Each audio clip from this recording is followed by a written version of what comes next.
देश भर के उन बेरोजगारों को एक संदेश देते हैं, एक बात समझाते हैं, जो तुरंत बहुत जल्दी फैसला लेने लगते हैं सड़क पे ही, और उनको लगता है कि भारत में कानून का नहीं उनके बाप का राज है, और जब जैसा चाहेंगे वैसा करेंगे, संविधान नाम की कोई चीज नहीं है, प्रशासन का कोई इकबाल नहीं है, सरकार नहीं है, या फिर अपना गुंडा राज है। उन लोग पहले तो सीधे तौर पे एक बात समझ लीजिए, और एक बात भी बताते हैं कि एक मूवी आई यशराज फिल्म, यशराज डायरेक्टर हैं, यशराज फिल्म एक प्रोडक्शन एसोसिएशन है, या जो भी फिल्म वाला होता है वो पहले बनाता है, महारानी या मर्दानी या कुछ करके 3 एक मूवी आई, उसके प्रमोशन के लिए, चूंकि उसमें दिखाया गया था बच्चा चोर के बारे में, उसके प्रमोशन के लिए दिल्ली का एक डेटा वायरल किया जाता है कि दिल्ली में लगातार लोग गायब हो रहे हैं, परिवार नहीं मिल रहा है, बच्चे गायब हो रहे हैं, और तरह तरह की कहानी बनाई जाती है।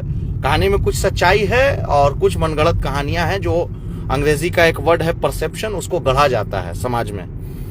उसका दुष्प्रभाव ये होता है कि अब ये समझ लीजिए कि पूरे भारत में क्या स्थिति है ये तो नहीं मालूम है, लेकिन बिहार चूंकि हम लोग का राज्य थोड़ा सा कम पढ़ा लिखा राज्य है, कम पढ़ा लिखा इसलिए भी कर रहे हैं कि हम लोग के यहाँ सच्चाई दूर और अफवाह पहले इसको स्वीकार किया जाता है। घर घर एक अफवाह वायरल हो गया है, एक अफवाह पहुंच गई है, और महिलाओं तक के दिमाग में ये बात डाल दी गई है कि बिहार भर से बच्चा चोरी हो रहा है और बच्चा चोरों का गिरोह एक्टिव है। जबकि सच्चाई ये है कि बिहार सरकार के डेटा के मुताबिक सामान्य परिस्थिति में जो बच्चा चोरी होने का जो रेशियो रहा है, या किसी की भी गुमशुदगी का जो रेशियो रहा है, उससे भी 3.5% बच्चा का रेशियो कम है, या किसी के गायब होने का रेशियो कम है। इसका सीधा मतलब है कि कहीं ना कहीं प्रशासन के शैली में या कार्य करने के तरीके में बदलाव आया है, और कुछ ना कुछ चीजें बदली हैं, ताकि ये डेटा बता रहा है कि प्रशासन इस पे सक्रिय है।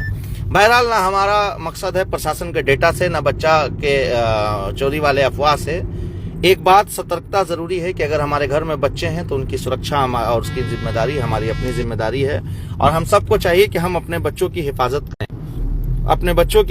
करें, और उनको किसी भी तरीके से सेफ रखें। फिर भी अगर कोई ऐसा कोई संदिग्ध व्यक्ति आपको दिखता है जो सच में बच्चा चोर हो, बच्चा चोर का गिरोह हो, या बच्चा चोरी के गिरोह से ताल्लुक रखता हो, तो सबसे पहले आप उससे स्वयं पूछताछ करें। अगर आपको लगता है कि आप खुद पूछताछ करने में सक्षम नहीं है, तो आसपास के समाज के 2-4 बेहतरीन लोगों को वहां पे इकट्ठा करें और उनसे पूछें। पहले उनसे उनकी आईडी की मांग करें, उनसे पूरी तरह से पूछताछ करें, और उसके बाद भी संतुष्ट ना हो आप, तो उसके बाद आपको एक कार्रवाई करने का अधिकार है, और वो कार्रवाई ये है कि आप प्रशासन को सूचना दें। बिहार पुलिस की जो भी स्थिति है, जो पॉजिटिव पार्ट है, वो सच बात ये है, हम तो रोहतास में हैं, तो रोहतास का ये हाल है, बाकी राज्यों में बाकी जिलों का क्या हाल है नहीं मालूम है, लेकिन हमारे यहाँ रोहतास में एसपी रोशन कुमार के नेतृत्व में रोहतास पुलिस अच्छा काम कर रही है, और अच्छा काम के साथ साथ सक्रिय है। और किसी भी थाना क्षेत्र में डायल 112, हमको लगता है कि 10 से 15 मिनट के अंदर में डायल 112 आप तक पहुंच जाता है, और उसके बाद गश्ती गाड़ी अगर आप थाना अध्यक्ष को सूचना देते हैं तो मैक्सिमम से मैक्सिमम 20 मिनट में 25 मिनट या आधा घंटा, बहुत लेट होने पर मतलब दूर दराज या सुदूर क्षेत्रों में आधा घंटा में पुलिस की गाड़ी पहुंच जाती है। तो अगर आपको ऐसा कोई संदिग्ध व्यक्ति दिखता है तो निश्चित रूप से आप प्रशासन को सूचना दें, और प्रशासन को सूचना देने के बाद उस पर प्रशासन कार्रवाई करेगी, जांच करेगी, क्या होना चाहिए नहीं होना चाहिए, ये बात का विषय है, ये जांच का विषय है, और उसके बाद न्यायिक व्यवस्था में जो प्रक्रिया होगी वो होगा। आपको गुंडा बनने का, आपको मवाली बनने का, मनचला बनने का, या जो उडंटता करने का ताकत किसी ने नहीं दिया है, पावर किसी ने नहीं दिया है। आप किसी भी जात से हो, किसी भी धर्म से हो, कोई लेना देना नहीं है। बच्चा चोर के नाम पर जिसको मारा जा रहा है या जिसकी मॉब लिंचिंग हो रही है, वो किसी भी जात, किसी भी धर्म में हो, ये भी इस बात से भी कोई लेना देना नहीं है। भीमराव अंबेडकर के संविधान में और बापू के इस हिंदुस्तान में हर एक व्यक्ति को सांस लेने का अधिकार है, उसको जीने का अधिकार है, ना कि उसको मॉब लिंचिंग की तरह मार दिया जाए, उनका लिंच किया जाए। तो ऐसे लोग सतर्क हो जाएं, उस पर कार्रवाई हो। पूरा मामला ये है कि तिलौथू थाना क्षेत्र में एक कपड़ा व्यवसायी जो कि हाफिज हैं, और उसके बाद वो मानसिक रूप से थोड़ा सा तनाव में रहे, या फिर उस प्रॉपर वे में जवाब नहीं दे पाए, तो उनको बच्चा चोर का इल्जाम लगा के इतनी बुरी तरीके से मारना कि मौत के मुंह से वो बाहर निकले। अगर सही समय पर पुलिस वहां नहीं पहुंचती तो निश्चित रूप से आज एक हम लोग अब तक लाश पर डिस्कस कर रहे होते हैं, और वो लाश केवल एक व्यक्ति की नहीं होती, वो इरफान अंसारी की लाश नहीं होती, बल्कि इस देश के लोकतंत्र की लाश होती, कानून व्यवस्था की लाश होती। लेकिन हम तो हृदय से पुनः आभार व्यक्त करते हैं रोहतास पुलिस का, उनकी सक्रियता का, कि उन्होंने सही समय पर पहुंच के न कि सिर्फ एक व्यक्ति को बचाया बल्कि प्रशासन के राज्य को बचाया, और उसके बाद से लगातार सहयोग करते हुए इस वक्त हम लोग तिलौथू से सासाराम की ओर जा रहे हैं। सारी प्रक्रिया पूरी करने के बाद हमारे साथ इरफान अंसारी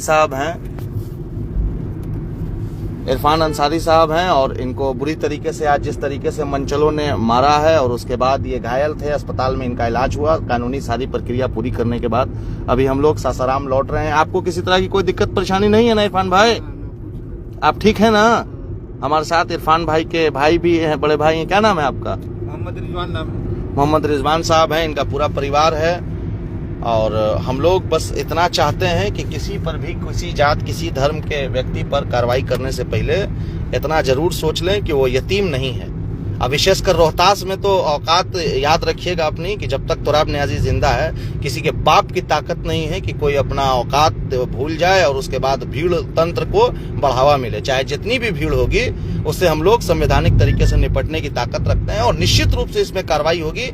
पुनः रोहतास पुलिस का शुक्रिया अदा करते हुए एक बार हम उस तिलौथू के उन हिंदू मुस्लिम एकता का शुक्रिया अदा कर दें, तिलौथू के उन लोगों का शुक्रिया अदा कर दें, चाहे जो हमारे सनातन धर्म के मानने वाले हिंदू समाज के जो लोग थे और जिन्होंने मोहब्बत के साथ इस भाई को बचाया, इनके साथ खड़े रहे और इनकी मदद की है, उनको दिल से सलाम है। उन मुसलमान साथियों को दिल से सलाम है जिन्होंने इनकी मदद की है। बाकी जो लोग इसमें नफरत की रोटी सेक रहे हैं उनसे बाद में निपट लिया जाएगा या कभी भी निपट लिया जाएगा। लेकिन ध्यान रहे कि न सोशल मीडिया पे नफरत फैलाएं, न धरातल पे। सतर्क रहें, आप समाज की हिफाजत करें और किसी भी तरीके से। और कुछ अपने हम जज्बाती ऐसे लोगों से भी हम अनुरोध कर रहे हैं जो सो कॉल्ड मुस्लिम हैं और किसी भी बात का तुरंत धार्मिक एंगल देते हैं, कॉम्युनल एंगल देते हैं। आप भी सतर्क रहा करें। ऐसा ना है कि 399 रुपये का रिचार्ज करा लिए हैं, 10,000 का हाथ में फोन ले लिए हैं तो आपको सब ज्ञान हो गया है कि आप कुछ भी उस पर कहिएगा, कुछ भी लिखिएगा। इसमें हिंदू मुस्लिम का कोई एंगल नहीं है और रोहतास पुलिस निष्पक्षता के साथ, पूरी मदद के साथ, पूरी तत्परता और सक्रियता के साथ इस काम को देखा है उन्होंने। इसलिए हमारे वहाँ के हिंदू साथियों का भी दिल से धन्यवाद है और रोहतास पुलिस का भी धन्यवाद है और वहाँ के समाज सेवियों का भी धन्यवाद है।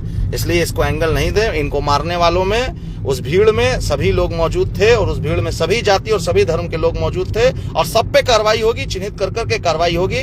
और ये पूरी तरह से इस कार्रवाई का जिम्मा हमारा है कि अगर किसी को लगता होगा पीठ पीछे कुछ लोगों का स्टेटस अभी हमने देखा है अपने विरुद्ध, तो उनके स्टेटस लगाने से या उनके किसी भी स्टंट से हमको व्यक्तिगत रूप से फर्क नहीं पड़ता है। आप जैसे निपटना चाहिएगा हम निपट लेंगे, लेकिन किसी भी कीमत पर आपसे आपकी गुंडागर्दी नहीं चलने देंगे। यदि आपको इस बात को लगता है कि आप गुंडा हैं, आप मॉब लिंचिंग कर सकते हैं हमारी, तो आप प्रयास कीजिए, आपका प्रयास होगा। बाकी बचाने की जात अल्लाह की है, रब की है, ईश्वर की है और वही हम सबको रखने वाला, जिलाने वाला, पालने वाला है और वही हिफाजत करने वाला है। माह मुबारक रमजान चल रहा है और रमजान में सबसे बड़ी इबादत यही हो सकती है कि इंसानियत की सेवा करें, खिदमत करें, इंसान एवं इंसानियत को बचाने का प्रयास करें। और उसके अलावा जो सबसे बड़ी बात है वो ये है कि अभी हम लोगों को एक रंगों का, मोहब्बत का, प्यार का त्यौहार होली भी का आगमन है, उसकी भी बहुत ढेर सारी शुभकामनाएं हैं। सब लोग सुरक्षित रहें, सेफ रहें, मौजूद रहें। गुंडागर्दी कोई नहीं करे, नहीं तो गुंडागर्दी नाप दिया जाएगा। इतना बात को हिंदी में, अरबी में, फारसी में, उर्दू में, संस्कृत में, जैसे जो भाषा में समझ में आए समझ लीजिए। गुंडागर्दी नहीं करना है, सुरक्षित रहना है, दूसरे को भी सुरक्षित रखना है, खुद भी सुरक्षित रहना है। बाकी रोहतास पुलिस तत्पर है। सोशल मीडिया पे अगर आपने नफरतवादी मैसेज को वायरल किया है जल्दी से डिलीट कर लीजिए, लेकिन कल तक अगर आपका लिंक हत्ते चढ़ गया तो FIR में आप भी रगड़े जाएंगे। इसलिए ध्यान रहे, इसको तत्काल प्रभाव से अगर कुछ गलत किया है आप लोगों ने तो उसको डिलीट कीजिए और समाज में हमेशा मोहब्बत घोलिए, मुल्क में मोहब्बत घोलिए और मोहब्बत के साथ रहिए, सुकून के साथ रहिए। जो साथी इरफान साहब से अभी अपने घर जा रहे हैं, 10 मिनट में ये अपने निवास मदार सासाराम शहर के मदार दरवाजा पर पहुंच जाएंगे। इनको हम लोग पूरी मोहब्बत, सुकून और अच्छे से हिफाजत के साथ इनके घर छोड़ रहे हैं। और आज के बाद कोई भी, चाहे मोहम्मद इरफान अंसारी हो या कोई भी व्यक्ति हो, चाहे किसी जात किसी धर्म का हो, उसको मारने से पहले 1000 बार आपको सोच लेना है कि ऐसा ना हो कि अभी इसको मार रहे हैं तो बाद में इसका खामियाजा आपको भुगतना पड़े। इसलिए सतर्क रहना है, अलर्ट रहना है, अपनी भी हिफाजत करनी है। जज्बात में भीड़ में आदमी हाथ साफ कर देता है, बाद में उसका ढेर चुकाना पड़ता है। तो इसलिए सब ख्याल रखें थोड़ा सा। बहुत बहुत धन्यवाद। सेफ रहें और सबको सेफ रखें। जय हिंद, जय भारत, जय बिहार, जय रोहतास।